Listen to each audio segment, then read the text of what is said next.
그죠? 여러분 테이블도 그렇고 여러분 집도 이렇게 해놓고 사세요.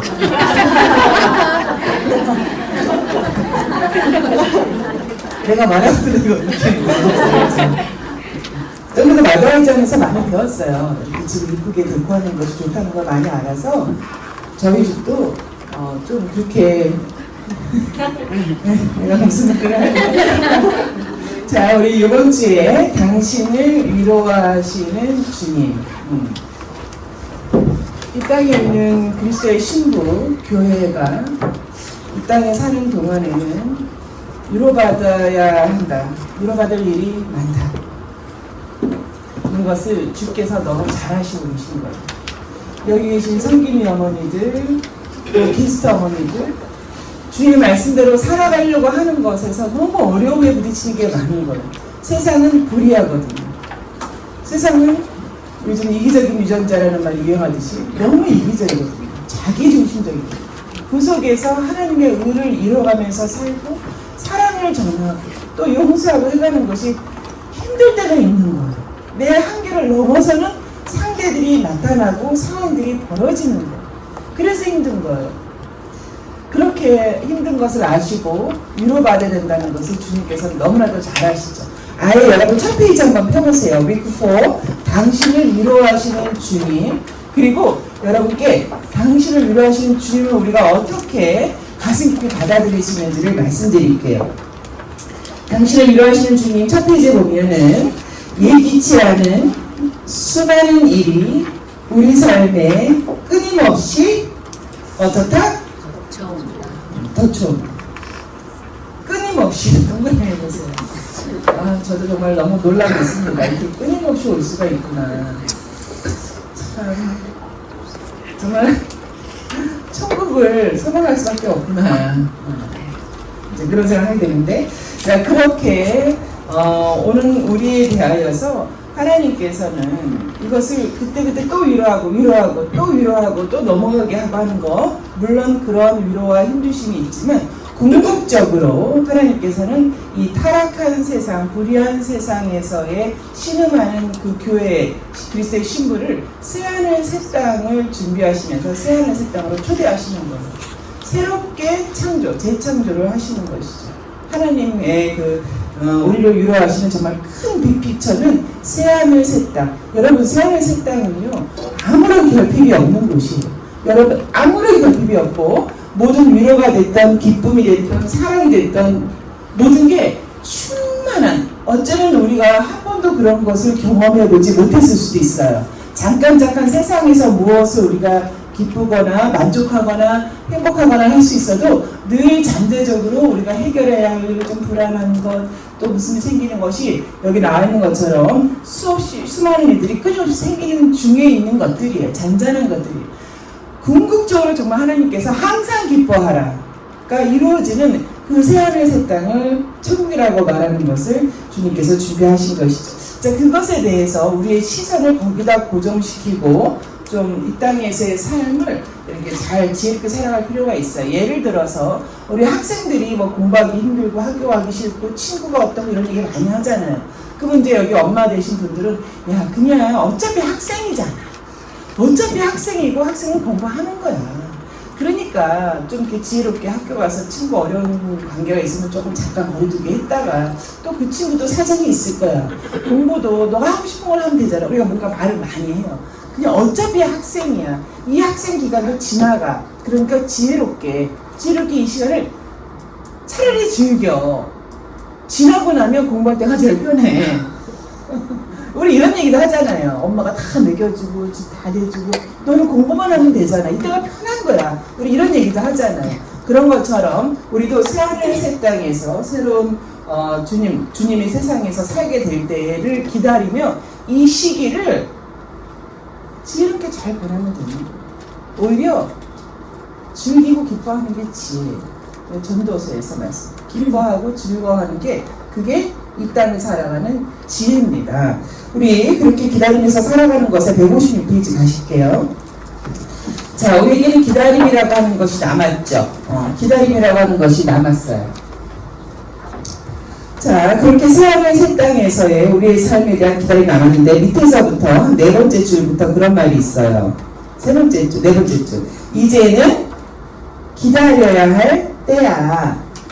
그때는 시선을 그곳에 두고 우리가 그곳에 가기까지 그때를 기다려야 할 때야. 그리고 기다림에는 두 종류가 있다는 것을 말했어요. 기다린다고 하는 것은 두 종류더라. 하나는 그때에 일어날 일을 기다리는 거지. 물론 주님이 오시는가? 내가 천국으로 가는가? 그때를 기다리는 것이고, 두 번째가요, 봉사하면서 사람들을 어떻게 한다? 섬긴다는 게 있는 거예요. 이게 굉장히 중요합니다, 여러분. 봉사하면서 섬긴다는 게 그냥 도덕적으로 그리고 뭐 인격적으로 괜찮다는 수준이 넘어서는 것을 이따가 다시 한번 볼게요. 그래서 wait for 그리고 wait on 이것은 마치 우리 이렇게 식탁이나 혹은 뭐 옛날 이렇게 주인들과 주인의 그 친구분들이 식사를 하면 그 옆에서 수종 드는 사람이 이렇게 술 하나 걸고서 옆에서 뭐 부족한가? 뭐 좀 따뜻하게 해드릴까?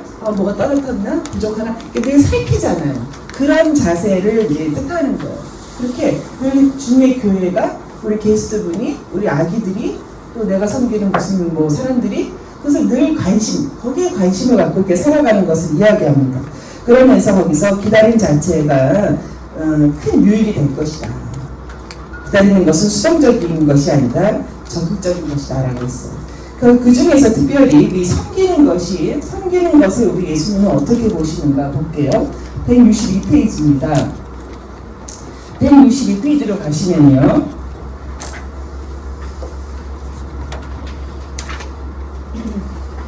자, 162페이지에 보면은 어떠한 자세로 기다리는가에 대해서 첫 번째, 두 번째 하고 맨 밑에 보니까 마지막으로서 세 번째가 나왔어요. 자, 주님을 섬기는 것은 일종의 활동이다. 다른 사람을 섬기거나 봉사하는 자세로 제가 아까 말씀드린 것처럼 한쪽 팔에 흰 수건을 걸치고 있는 것으로 설명될 수 있다. 이 수준이 아니에요. 거기서 다시 한번 읽어볼게요. 마지막으로 주님을 섬기는 것은 거기다 쓰세요. 주님이 기뻐하시는 예배다라고 쓰세요. 그리고 그 이유를 말씀드릴게요. 그것은 주님이 기뻐하시는 예배예요, 여러분. 지금 우리가 성경에서 예배하다, 제사하다 이렇게 번역된 히브리어가 있잖아요. 두 가지를 모두 다 예배한다, 제사한다라고 번역을 하고 있어요. 그래서 우리는 그냥 똑같이 읽고 있어요. 그 중에 하나가 샤카라는 단어를 예배하다로 번역하는데 제사드리다, 예배하다로 번역하는데 샤카는 완전히 엎드려서 우리 하나님의 일하심을, 하나님의 위대하심을, 하나님의 행하심을 기다리는 거. 우리의 예배예요. 적극적인 예배예요. 여러분 다 같이 우리 예배당에 모여서 예배하잖아요. 하나님을 찬양하고 하나님을 신뢰하고 하나님을 기다리고 하는 그 자세가 샤카예요. 근데 또 하나 예배로 번역되는 단어가 아바드예요. 히브리어로 아바드예요. 이 아바드는 조금 전에 우리가 본 그거 섬기는 거예요. wait on 하는 거. 섬기는 것을 이것도 예배로 번역이 되어 있습니다. 여러분 이 섬기는 여러분 가정에서 얼마나 많이 그리고 섬긴다는 게 결코 쉬운 건 아니잖아요. 그죠? 예. 그것을 하나님께서는 예배로 받으시는 거예요. 여러분 섬길 때 여러분의 마음이 주님께 두고 여러분의 모든 일상에서 섬기세요. 주님이 받으시는 예배라는 거예요. 자, 이런 가운데서 우리가 즐겁게 엎드려 경배하고 즐겁게 섬기면 좋겠지만 섬기기 힘든 내 한계를 넘어서는 일까지도 우리가 가야 되는 건 사실이에요. 그리고 우리는 그 이유를 잘 모를 때가 있는데 제가 여러분들께 혹시 여러분이 생각하는 여러분에게 일어나는 예기치 못한 일들에 대하여서 여러분의 생각이 과연 전부인가? 전부는 아닐 수 있다라고 해서 제가 이걸 한번 보여드리도록 할게요. 자, 이분의 어떤 증언인 것 같아요. 이분의 고백인 것 같아요. 힘을 달라고 기도했습니다. 내가 해결할 수 없고, 내가 넘어설 수 없고, 내가 일어설 수 없는 상황에서 힘을 달라고, 마음의 힘을 달라고, 힘을 달라고 기도했습니다. 저도 정말 기도 많이 했죠. 저 힘을 달라고, 내 마음의 힘을 달라고, 특히 그렇게 기도했죠. 하나님은 나를 강하게 만들 무엇을 주셨다? 시련을 주셔서 나를 강하게 하시고 나에게 힘이 되게 하셨다는 거예요. 근데 우리는 시련 없이 강하게 원하시는 거죠? 군인들이 아무 훈련 없이 전쟁에서 막 총 잘 쏘기 원하시는 거죠? 자, 이 말씀이 오면 그런 거예요. 아, 그렇구나. 그동안에 내가 시련을 통해서 보니까 지금 제가 정말 저는 예전의 제가 아니에요. 굉장히 담대하면서도 온유하고 침착하고 여유 있으면서도 굉장히 결단력 있는, 예전에 비하면 저는 지금 굉장히 다른 사람이 됐는데, 그것이 내가 무슨 학교에서 무슨 학위를 따고 내가 뭘 이렇게 해서가 아니라 이런 시련을 넘으면서 굉장히 담대한 마음으로 됐다라는 거죠. 여러분도 그러실 거예요. 또 이 사람은 간증합니다. 지혜를 달라고 기도했다. 자녀를 키울 때 여러분 지혜가 너무 필요하지 않아요? 처음 키워보잖아요. 여러분이 지금 그 나이대 아이들을 처음 키워보시잖아요. 게다가 나를 닮은 애도 있는데 나를 전혀 닮지 않은 아이도 태어나지 않았어요? 깜짝 놀랐는데. 얼마나 힘들어요. 걔를 이해하기도 힘들어요. 이해하기도 힘든데 걔를 또 키워야 돼. 인도해야 돼. 너무 지혜를 구했다는 거예요. 정말 지혜를 많이 구한다는 거예요. 그랬더니 하나님께서 어떻게 하셨는가? 하나님께서 내가 풀어야 할 문제들을 계속해서 주셨다는 거예요. 그 문제들을 풀고 또 주님께 지혜를 구하고 또 성경 말씀을 보고 또 전문가 얘기도 듣고 해가면서 그런 문제들을 풀어가면서 지혜, 현명함이 왔다는 거예요. 여러분 진짜 이렇게 제가 내년에 60이라고 말씀드렸는데 너무 좋아요. 예전에 알지 못한 지혜가 있어서 어떤 일이 생기면 이렇게 쓱 이렇게 그림이 그려져요. 아, 내가 이것은 인내할 때구나. 이 또한 지나갈 때구나 하는 지혜가 생겨요. 그리고 하나님이 이렇게 일하시는 거지 하는 지혜가 생겨요. 여러분 빨리 60 되세요. 빨리 되세요. 너무 좋아요. 너무 좋아 진짜. 자, 그 다음에 또 이렇게 기도했다는 거예요. 용기를 달라고 기도했더니 하나님은 극복해야 할 여러 위험들, 재정적인 위험, 관계적인 위험, 여러 가지 위험을 나에게 주셨습니다. 사랑을 달라고 기도했더니, 이거는 우리 모두의 기도 제목이잖아요. 하나님의 사랑을, 또 하나님의 용서하심, 우리 주님이 우리를 용서하심, 내가 그 마음을 품게 해주세요. 내가 이 땅에 사는 동안 내가 정말 많은 사랑을 베풀고 갈 수 있게 해주세요. 너는 나 안에는 사랑이 없는 것 같아. 사랑이 부족해. 우리 그렇게 기도하잖아요. 그랬더니 하나님께서는 정말로 사랑하기도 힘든 사람, 사랑받기 어려운 것 같은 그런 굉장히 상처받고 힘든 사람들을 나에게 어떻게 했다? 보내주셨다는 거예요. 그 사람을 사랑해가고, 그 사람을 용서해가고, 그 사람을 이해해가고, 용납해가기 위해서는 그 사람이 내 안에서 애쓰면서 사랑이 커지고 그게 하나님의 사랑이라는 걸 우리가 알아가는 거예요. 정말 이 말씀에 너무나도 동의해요. 그렇지 않았으면 저의 사랑은 너무 이기적이었을 거예요. 받는 사랑에만 집착했을 거예요. 여러분 주변에 왜 여러분 남편과 자녀인지 알겠죠? 너무 이해가 되는 거예요. 농담인데 아시겠죠?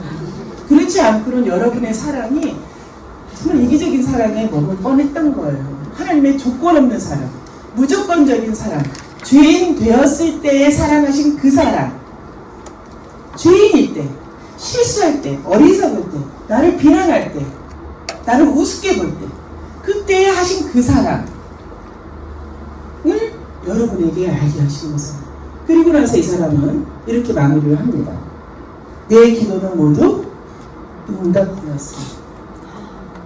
여러분 이거 이제 유튜브에 많이 있는 건데 뭐 이거 더한 좋은 얘기인데 이거 정말 제가 이거를 우리가 알아야겠다. 이거는 우리가 알고 가야겠다 이런 생각을 했습니다.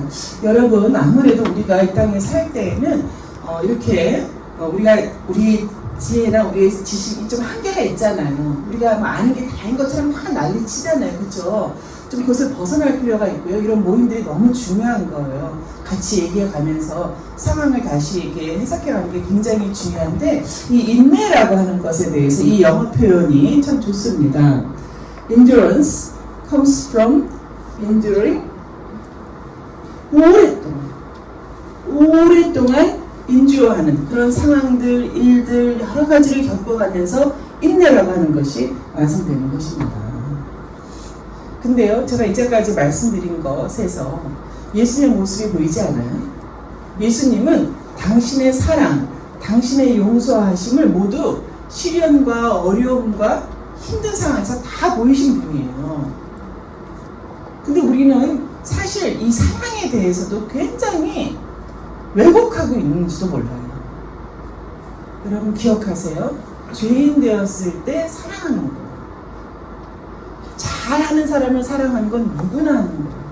그것은 기독교인이 아니어도 하는 거예요. 근데 나를 핍박하고 나를 힘들게 하고 나를 욕하는 그 사람을 죄인 되었을 때 사랑하는 것이 참 사랑인 거예요. 저도 그것을 이루는 게 너무 힘들고 지금도 씨름하고 있어요. 근데 어저께는 새벽기도 때 제가 주님께 선포했어요. 주님, 묻지마 용서. 감이 오세요? 감이 오시죠?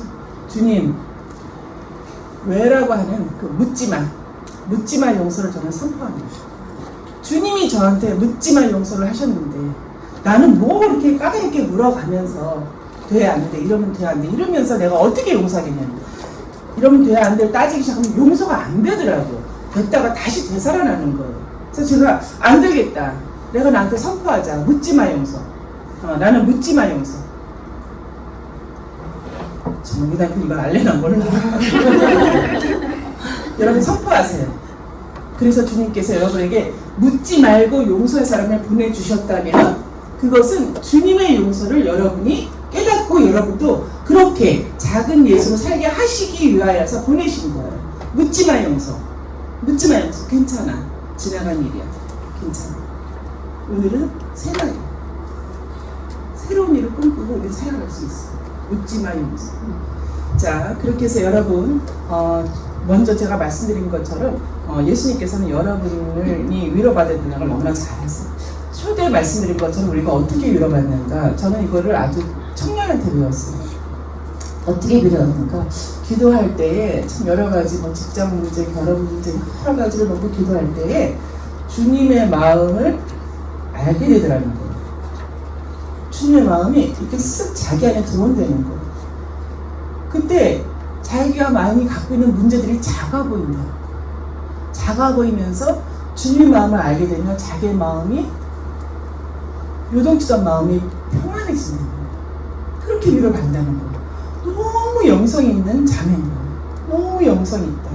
너가 구한 것을 우리가 받는 줄로 알지만 예수님께서는 그렇게 말씀 안 하셨거든요. 너희가 구할 때 좋은 것을 주신다 하셨거든요. 구한 것을 받고자 하는 건 우리 생각이지 주님은 그렇게 말씀 안 하셨죠. 그렇죠? 우리 성장면에서 있잖아요. 너희가 구할 때 좋은 것을 주신다 그랬거든요. 그 자매의 말도 너무 영성이 있는 거예요. 여러분, 그러니까 그런 주님을 신뢰하면서 주님 손 꼭 붙들고 묻지마 용서를 나에게 행하신 주님, 나도 묻지마 용서를 선포하는 거예요. 내가 이 땅에 사는 동안은 묻지마 용서. 됐다. 그것을 죄를 넘어가주라는 것이 아니에요. 더 이상 비난하는 눈으로, 또 비판하는 눈으로 보지 말라는, 그것이 여러분에게 자유입니다. 행복입니다. 자, 그렇게 하시길 제가 촉구하면서 기도할게요. 할렐루야. 아버지 하나님, 우리가 위로가 필요하다는 것을 너무나도 잘 아시는 주님, 그래서 주께 나올 때마다 찬양 중에 또 말씀 중에 기도 중에 하나님의 마음, 이 성령 하나님을 우리에게 보내심으로 우리가 이 요동치는 마음이 평안을 얻습니다. 다시 힘을 얻습니다. 더 큰 사랑을 얻습니다. 용기를 얻습니다.